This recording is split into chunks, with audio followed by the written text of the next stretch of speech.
अपना कदम सक्सेस की ओर मार्गदर्शन कोचिंग इंस्टीट्यूट के साथ। मार्गदर्शन कोचिंग इंस्टीट्यूट बिहार में एकमात्र कोचिंग संस्थान IIT and medical entrance exam के लिए।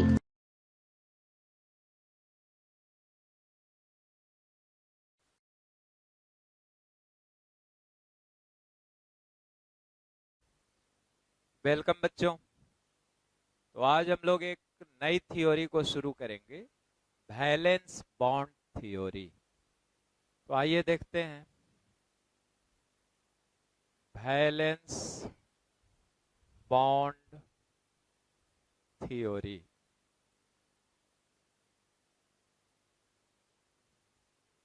VBT, तो शॉर्ट में इसको VBT से एब्रिविएट करते हैं। तो आइए इसके इंपॉर्टेंट पॉइंट्स को देखते हैं। इंपॉर्टेंट पॉइंट्स, फर्स्ट लिखो,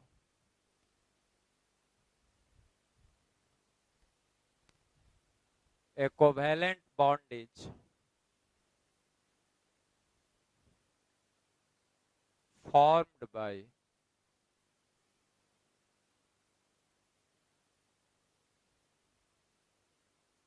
the overlap of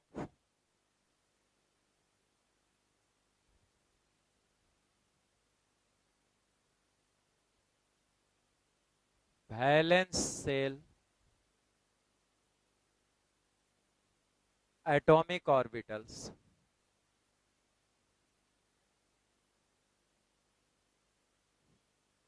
between two atoms। तो फर्स्ट पॉइंट इसका लिखा गया कि जो कोवैलेंट बॉन्ड होता है, इसका फॉर्मेशन दो एटम्स के वैलेंस शेल एटॉमिक ऑर्बिटल्स के ओवरलैप से होता है। ओवरलैप को हिंदी में कहोगे चढ़ा ऊपरी, ओवरलैपिंग। जैसे मैं ऐसे समझाऊं, देखो ये मेरे पास, मान लो कि ये एक एटम का एटॉमिक ऑर्बिटल है, ये दूसरे एटम का एटॉमिक ऑर्बिटल है। तो अभी इनके बीच कोई चढ़ा ऊपरी नहीं है, तो इनमें कोई ओवरलैपिंग नहीं है। अब ये ऐसे हो गया, तो अब देखो चढ़ा ऊपरी हो गया, तो इसी को कहेंगे overlapping.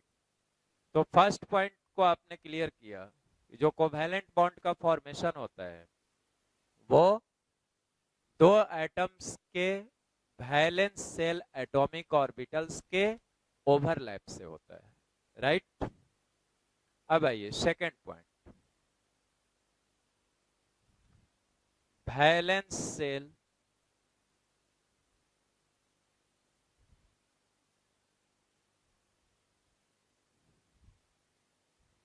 Valence shell atomic orbital of one atom containing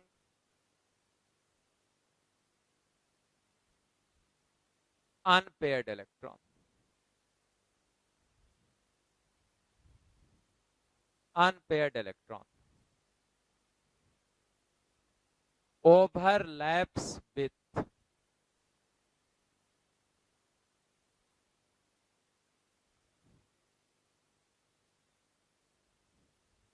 valence shell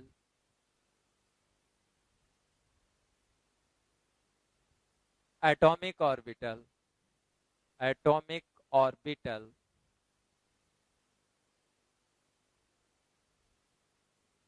of another atom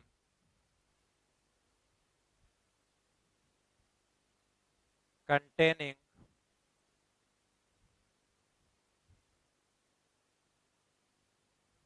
unpaired electron। तो इस पॉइंट को समझ लेते हैं। कहा गया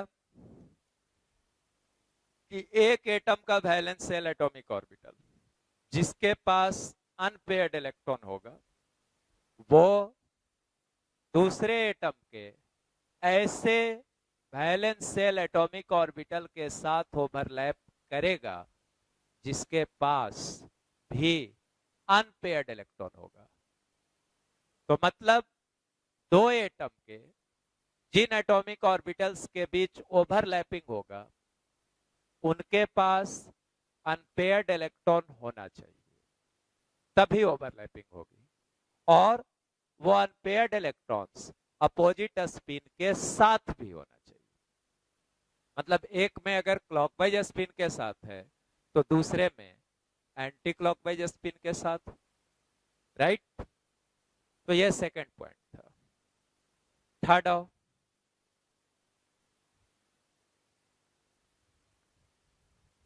in the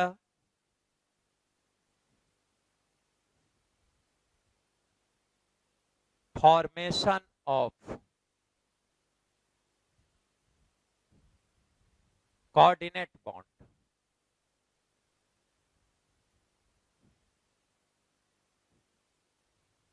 in the formation of coordinate bond,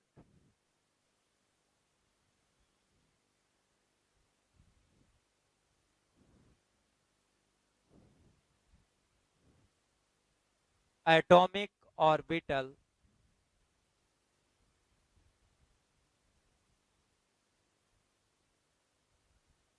of one atom containing paired electron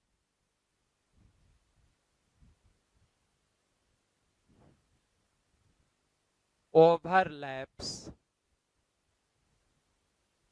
with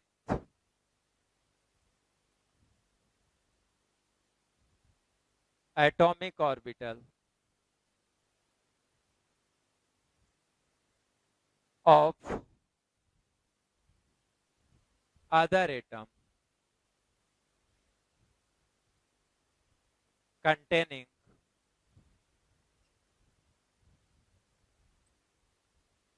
no electron, that is vacant, that is empty orbital, लिख दो empty orbital।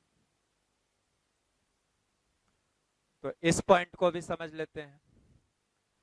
कहा गया कि in the formation of coordinate bond, coordinate bond के formation के दौरान एक atom के एटॉमिक ऑर्बिटल के पास पेयर्ड इलेक्ट्रॉन होना चाहिए और दूसरे एटम का एटॉमिक ऑर्बिटल वैकेंट होना चाहिए।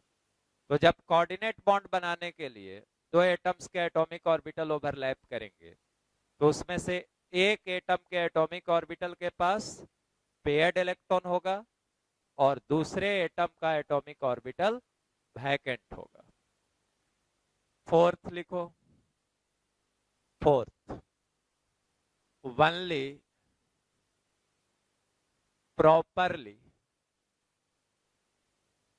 properly oriented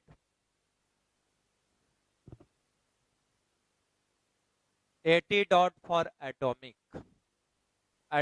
orbitals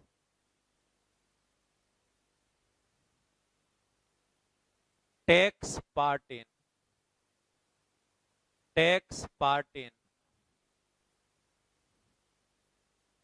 overlapping. तो इस बात को भी समझ लेते हैं।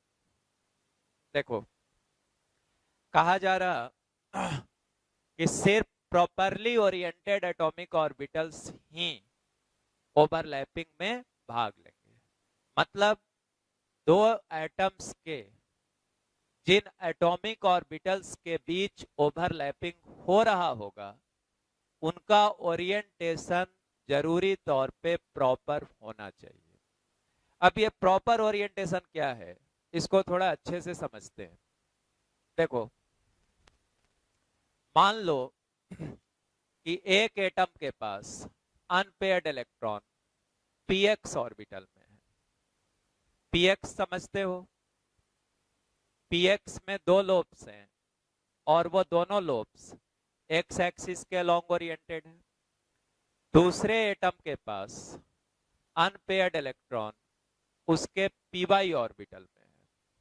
तो पहले एटम के पास जो अनपेयर्ड इलेक्ट्रॉन था वो px ऑर्बिटल में था और दूसरे एटम के पास जो अनपेयर्ड इलेक्ट्रॉन था वो कहां था, py ऑर्बिटल।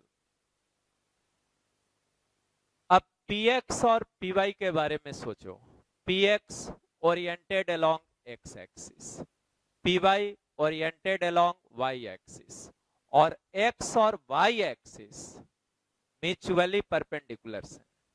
मतलब एक ऐसे है और दूसरा ऐसे है, तो इनके बीच कोई दूसरा ऐसे दिखा लो, ऐसे दिखा लो। यह कह रहे हैं कि x एक्सिस है और इसको कह रहे हैं y एक्सिस है। तो ये px है और ये py है, तो इनके बीच प्रॉपर ओवरलैपिंग नहीं होगा। अब आओ, मान लो एक के px के पास अनपेयर्ड इलेक्ट्रॉन है और दूसरे के pz के पास अनपेयर्ड इलेक्ट्रॉन है। एक एटम के px के पास अनपेयर्ड इलेक्ट्रॉन और दूसरे एटम के pz के पास अनपेयर्ड इलेक्ट्रॉन। तो ये तुम्हारा px हो गया और ये pz हो गया। ये x एक्सिस था, ये y एक्सिस था और ये z एक्सिस था ऊपर। तो अब pz की ओरिएंटेशन, pz के दोनों लोब्स z एक्सिस के अलोंग होंगे। तो ये px है, ये pz है। तो अब इनके बीच भी प्रॉपर ओवरलैपिंग नहीं होगी, इनके बीच भी ओवरलैपिंग नहीं होगी क्योंकि एक ऐसे है दूसरा ऐसे है। इसलिए नहीं होगी बिकॉज इनका ओरिएंटेशन प्रॉपर नहीं है। मान लो एक py है और दूसरा pz है। एक के py में अनपेयर्ड इलेक्ट्रॉन, दूसरे के pz में अनपेयर्ड इलेक्ट्रॉन, तो इनके बीच भी ओवरलैपिंग नहीं होगी बिकॉज इनका ओरिएंटेशन प्रॉपर नहीं है। एक y एक्सिस के अलोंग ओरिएंटेड है, दूसरा z एक्सिस के अलोंग ओरिएंटेड है और दोनों एक्सिस एक दूसरे से 90 डिग्री के एंगल पे। तो तुमने क्या सीखा, px py के बीच प्रॉपर ओवरलैपिंग, प्रॉपर ओरिएंटेशन नहीं है इसलिए ओवरलैपिंग नहीं होगा। py pz के बीच भी प्रॉपर ओरिएंटेशन नहीं है, ओवरलैपिंग नहीं होगा। px pz के बीच भी प्रॉपर ओरिएंटेशन नहीं है, ओवरलैपिंग नहीं होगा। अब आओ बात करो, एक एटम के px के पास अनपेयर्ड इलेक्ट्रॉन है और दूसरे एटम के भी px के पास ही अनपेयर्ड इलेक्ट्रॉन है। तो एक के px के पास अनपेयर्ड इलेक्ट्रॉन, दूसरे के भी px के पास अनपेयर्ड इलेक्ट्रॉन। तो अब ये दोनों आएगा नजदीक आने पे इनके बीच ओवरलैपिंग होगा। दूसरी बात, अगर एक के py के पास अनपेयर्ड इलेक्ट्रॉन है, दूसरे के भी py के पास, ये y एक्सिस था, तो दोनों के py के पास अनपेयर्ड इलेक्ट्रॉन है तो ये भी नजदीक आएगा तो ओवरलैप करेगा। अगर दोनों के pz के पास अनपेयर्ड इलेक्ट्रॉन है तो ये भी नजदीक आएगा तो ओवरलैप करेगा। मतलब ये समझा कि px की ओवरलैपिंग किसके साथ होगी, px के साथ। py की ओवरलैपिंग किसके साथ होगी, py के साथ। और pz की ओवरलैपिंग pz के साथ। px py के बीच ओवरलैपिंग नहीं होगी ड्यू टू इम्प्रॉपर ओरिएंटेशन। वैसे ही px pz के साथ ओवरलैपिंग नहीं करेगा due to improper orientation. py pz के साथ ओवरलैपिंग नहीं करेगा ड्यू टू इम्प्रॉपर ओरिएंटेशन। तो ओवरलैपिंग px किसके साथ करेगा, px के साथ। py किसके साथ करेगा, py के साथ। और pz किसके साथ करेगा, pz के साथ। राइट। अब आओ फिफ्थ लिखो,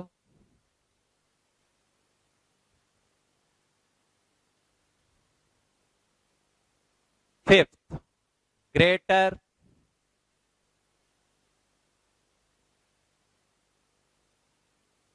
the extent of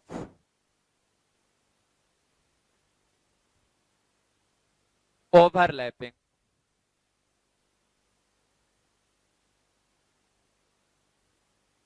comma a stronger will be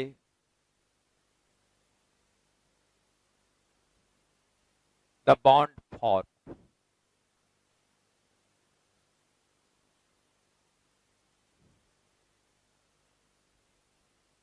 मतलब ये हुआ कि दो एटम्स के वैलेंस शेल एटॉमिक ऑर्बिटल्स के बीच जितना ज्यादा ओवरलैपिंग होगा, बनने वाले बॉन्ड की स्ट्रेंथ, बनने वाले कोवैलेंट बॉन्ड की स्ट्रेंथ उतनी ही ज्यादा होगी।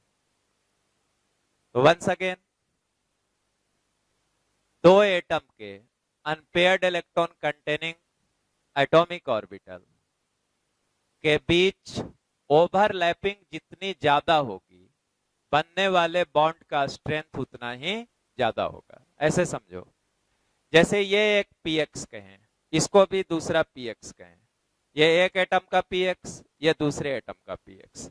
अब ये दोनों इतना सा ओवरलैप किया, तब इस ओवरलैपिंग की जो स्ट्रेंथ हुई, और ये दोनों इतना ओवरलैपिंग किया, तो अब इस ओवरलैपिंग की जो स्ट्रेंथ हुई, तो जब ओवरलैपिंग कम था, एक दूसरे के कांटेक्ट में कम एरिया था, तब ओवरलैपिंग कम कहेंगे।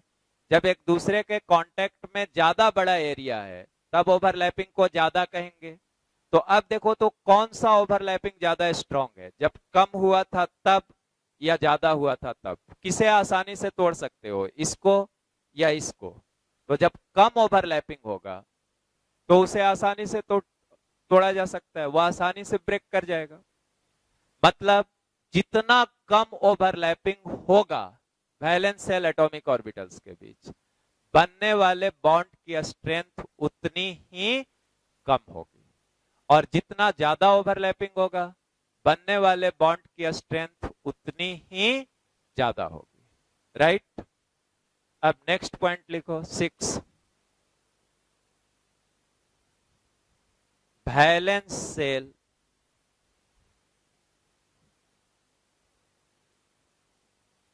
atomic, at dot atomic orbitals having paired electron, comma, first becomes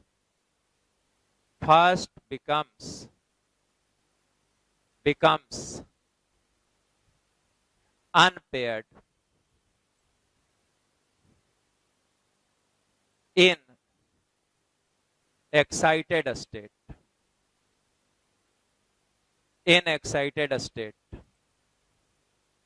then that can take part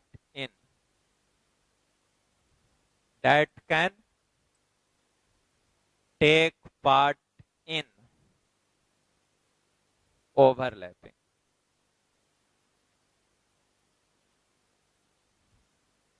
तो 6 एंड फाइनल पॉइंट कहा कि ऐसे वैलेंस शेल एटॉमिक ऑर्बिटल जिनके पास पेयर्ड इलेक्ट्रॉन होगा, वो डायरेक्टली कोवैलेंट बॉन्ड के फॉर्मेशन में पार्टिसिपेट नहीं करेंगे। पहले वो एक्साइटेड स्टेट में अनपेयर्ड होंगे, और एक्साइटेड स्टेट में अनपेयर्ड होने के बाद वो ओवरलैपिंग में भाग लेकर के कोवैलेंट बॉन्ड का फॉर्मेशन कर सकते हैं। लेकिन paired electron containing valence shell atomic orbital directly overlap करके कोवैलेंट बॉन्ड का फॉर्मेशन नहीं करेगा। पहले वो एक्साइटेड स्टेट में अनपेयर्ड होगा, और अनपेयर्ड होने के बाद वो ओवरलैपिंग में पार्टिसिपेट करके कोवैलेंट बॉन्ड का फॉर्मेशन करेगा। Right?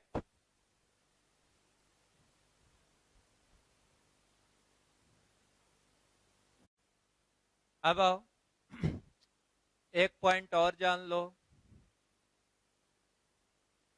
Positive, negative and zero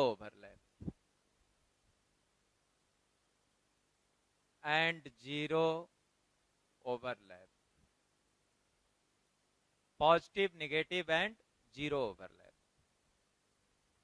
let's see.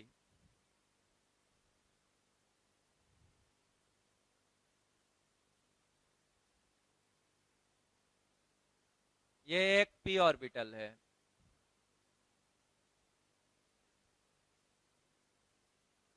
ये दूसरा p ऑर्बिटल है। अब ये इधर जा रहा, ये एक एटम का p ऑर्बिटल, ये दूसरे एटम का p ऑर्बिटल। ध्यान से समझो, p ऑर्बिटल है चूंकि दो लोब्स है।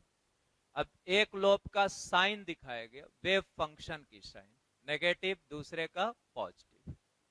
वैसे ही एक लोब का साइन यहाँ पॉजिटिव, दूसरे का नेगेटिव।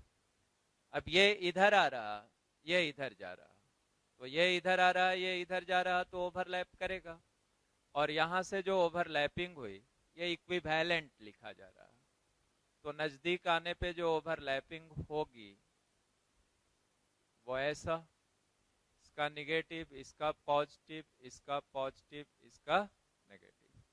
यही ओवरलैप्ड पोर्शन हुआ जिसको सेट किया मैंने, यही ओवरलैप्ड पोर्शन हुआ। तो अब ये पॉजिटिव ओवरलैपिंग हुआ, ये फर्स्ट कर देते हैं, पॉजिटिव ओवरलैपिंग।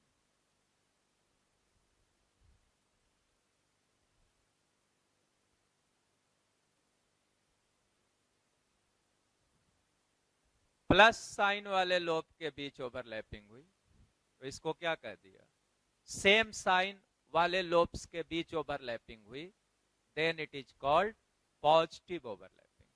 और पॉजिटिव ओवरलैपिंग अगर होगा तो वो बॉन्ड के फॉर्मेशन को फेवर करेगा। तो इसको यहां लिख दो, it favours bond formation, bond formation, it favours bond formation. Second ले लो, नेगेटिव ओवरलैपिंग,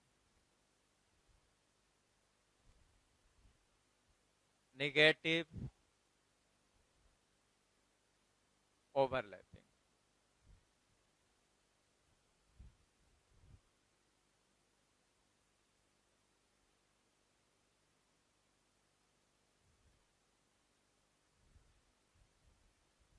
माइनस प्लस, ये p ऑर्बिटल के दो लोब्स का साइन दिया, यहां भी दिया माइनस प्लस। अब जब ये दोनों नजदीक आया, ये और ये, तो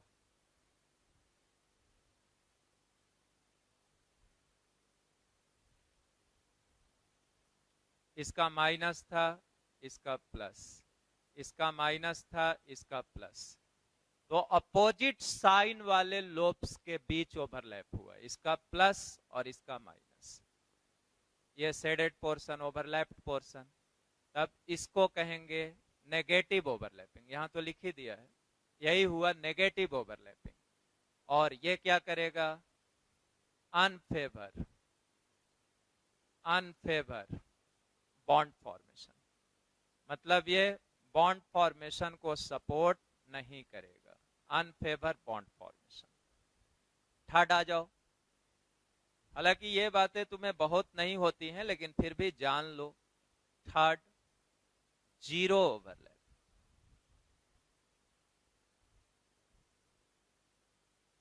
जीरो ओवरलैप।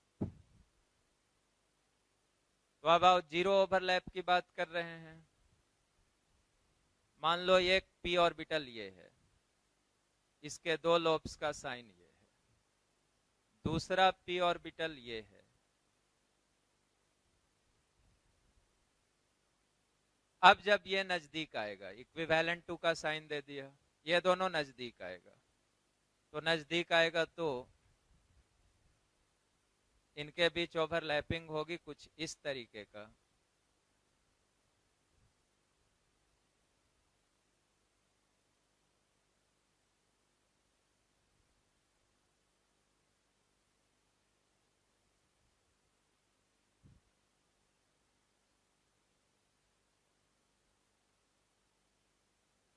ये ऐसा ओवरलैपिंग हुआ, ये इसका माइनस, इसका प्लस, इसका प्लस, इसका माइनस। तो जितना प्लस वाले लोब में हुआ उतना ही माइनस वाले लोब में हुआ। तो ऐसे सिचुएशन को क्या बोलोगे, जीरो ओवरलैप, जीरो ओवरलैप। और जब जीरो ओवरलैप होगा तो ये भी अनफेवर बॉन्ड फॉर्मेशन, मतलब ये बॉन्ड फॉर्मेशन को सपोर्ट नहीं करेगा। जीरो ओवरलैप तो वहां लिखा ही था, तो यहां लिखने की जरूरत नहीं है। Unfavour bond formation, FORMN, bond formation. Okay, एक और एग्जांपल बता देते हैं जीरो ओवरलैप का। तो जैसे देखो, ये है s ऑर्बिटल और ये है तुम्हारा p ऑर्बिटल, प्लस माइनस। अब ये अगर नजदीक आता है तो इसके नजदीक आने पे कुछ इस तरह की ओवरलैपिंग हुई, ये प्लस वाला लोब, ये माइनस वाला लोब। तो जितना प्लस वाले लोब में ओवरलैपिंग हुआ उतने ही माइनस वाले लोब में ओवरलैपिंग हुआ, तो ओवरलैप, नेट ओवरलैप क्या हो गया? जीरो। तो ये भी क्या करेगा? Unfavour bond formation.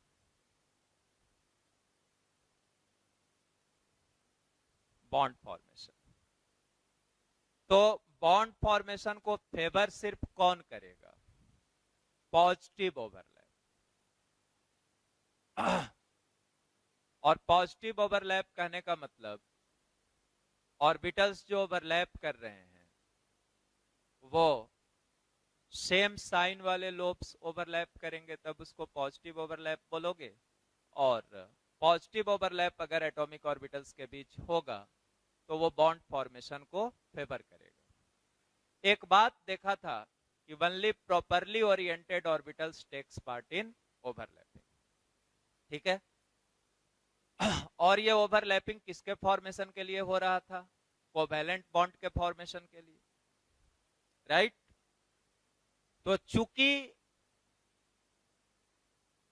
जिन एटॉमिक ऑर्बिटल्स के ओवरलैप से कोवैलेंट बॉन्ड का फॉर्मेशन हो रहा, उनका प्रॉपर ओरिएंटेशन है, इसीलिए कहेंगे कि covalent bonds are directional in nature.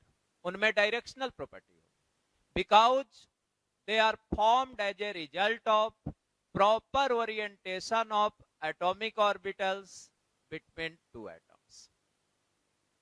They are formed as a result of overlapping of proper orientation of atomic orbitals between two atoms. और उनके proper orientation रहने के वजह से जो covalent bond होंगे they will be directional in nature. जबकि ionic bond के बारे में सीखा था शुरू में ही, फर्स्ट डे, जो लेक्चर 1 था केमिकल बॉन्डिंग, तो उसके बारे में सीखा था कि ये जस्ट केटायन और एनायन के बीच लगने वाला फोर्स ऑफ अट्रैक्शन है, इसलिए आयोनिक बॉन्ड कैसा होगा? Non directional. तो नोट करके मैं यहां लिख देता हूं, note, since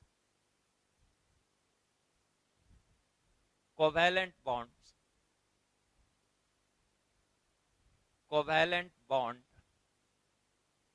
is formed by overlap of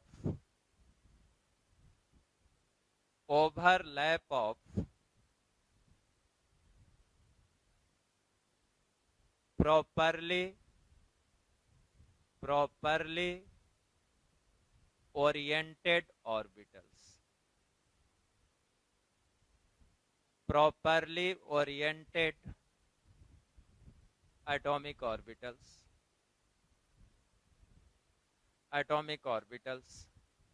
between BW, between two atoms, two atoms. So this is मतलब covalent bondage, this is directional in nature। Covalent bond कैसे नेचर का होगा? डायरेक्शनल नेचर का। जबकि आयोनिक बॉन्ड कैसा होता था? Non directional, right.